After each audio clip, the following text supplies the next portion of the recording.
Emily's instructions led him to a neighborhood that would once have been considered expensive, given its vantage point gazing down on the hot, dusty valley.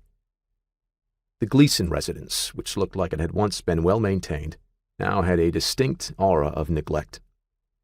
As he approached the front door, he could see a well-tended rose garden through the traditional southwestern breezeway. Obviously, it was a lack of time and money, not of care, that accounted for the deterioration of the home's appearance. The face that greeted him was friendly and inquisitive, but there was evidence of sadness and lack of attention around the edges. Debbie Gleason was about 50, with dark, soulful eyes and a luminous smile. You could see kindness and a loving nature, but hovering in the background was a sense of loss and despair. Matt was skilled at reading people, but this was no challenge. She wore her feelings like the jacket of a book. Her son Todd was still at his morning therapy, so she offered tea.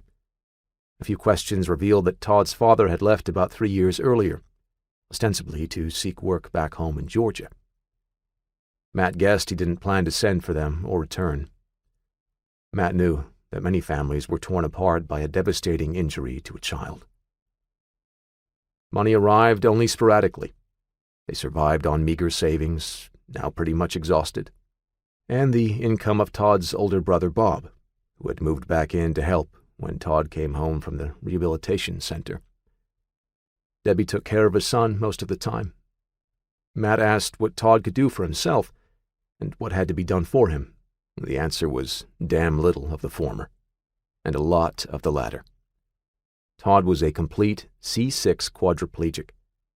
This meant that he had partial movement of the hands and no strength in the portions of the upper extremities, including the muscle groups such as the triceps, that would allow him to push up and transfer himself to or from bed or chair. If a patient can't transfer himself, he can't live independently. There was no feeling from the mid-chest down, no ability to move the legs, and no ability to control either his bladder or his bowel function.